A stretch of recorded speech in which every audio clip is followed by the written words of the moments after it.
Vande Mataram Vande Mataram Vande Mataram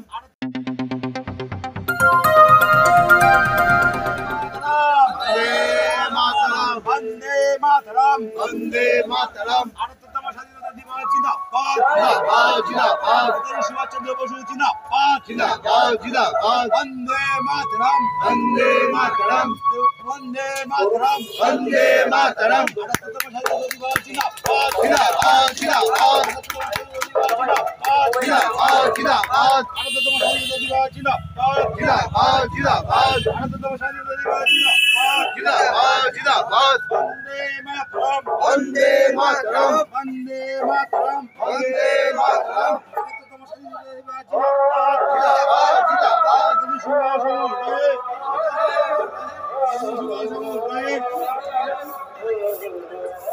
sir আজ এই ভারতবর্ষের ৭৮তম জন্ম মানে স্বাধীনতা দিবস উপলক্ষে আপনি সাধারণ মানুষকে কি বার্তা দেবেন?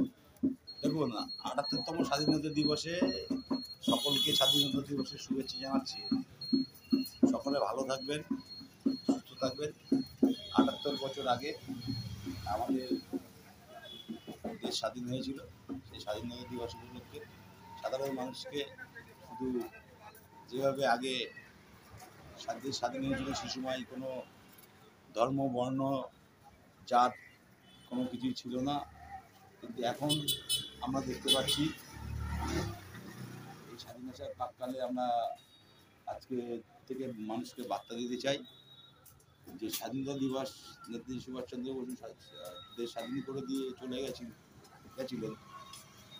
নেতাজি সুভাষ যেভাবে মানুষের জন্য কাজ করেছিলেন, দেশের জন্য কাজ করেছিলেন,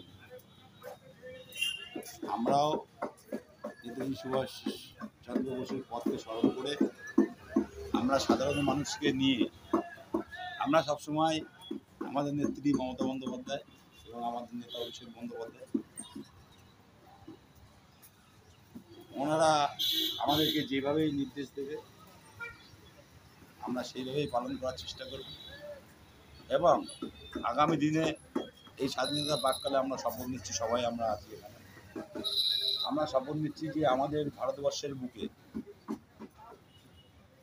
কোনো জাতি, কোনো ধর্ম, কোনো কিছুই আমরা চাই না। আমরা চাই যে সবাই, সব ধর্মই এক, মানুষ সব এক, হিন্দু, মুসলিম, শিখ, খ্রিস্টান, বিভিন্ন ধরনের সম্প্রদায়ের মানুষ, বিভিন্ন জাতির মানুষ আমরা ভারতবর্ষের বুকে, বাংলার বুকে আমরা সবাই এক। এখানে কোনো জাতির দাঙ্গা বাঁধাতে দেব না।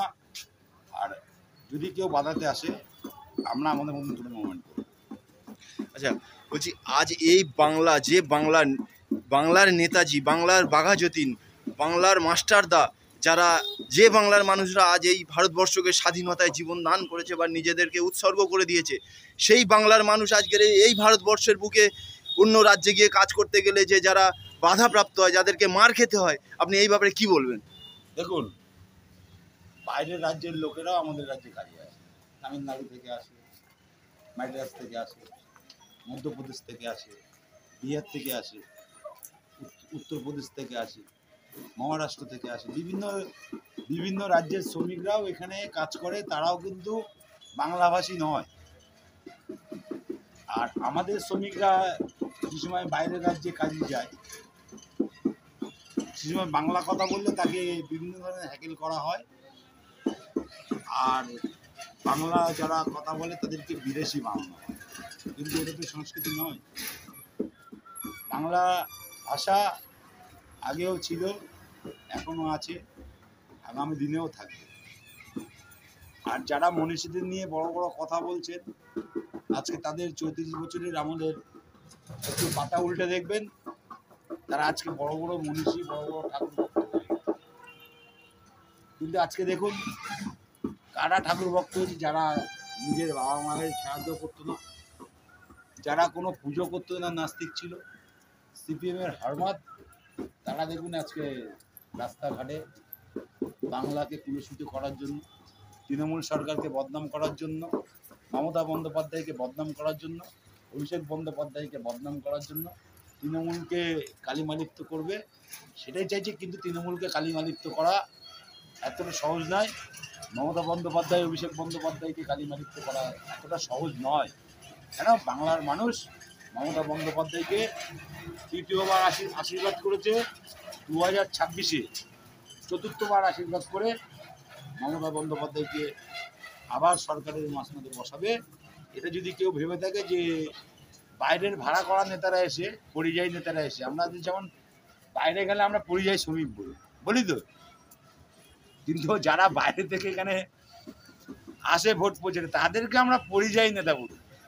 আমাদের যতক্ষণ পরিযায়ী শ্রমিকরা কাজ করতে গেলে পরিযায়ী হয়, অন্য রাজ্যেই যে শ্রমিকরা কাজ করতে যায় সেখানে তো পরিযায়ী হয়। তাহলে আর যে সময় আমাদের রাজ্যে যে সময় পরিযায়ী নেতারা আসে, এসে বড় বড় বাতালা মারে ভোটের সময় আসে, দেখবেন যে সময় ভোট থাকবে না, যে সময় মানুষ বিপদে থাকবে, যে সময় নোটবন্দি হয়েছিল, আজকে বলুন তো নোটবন্দি করে কী উপকার হয়েছে? বলেছে টেররিস্টদেরকে ধরবে।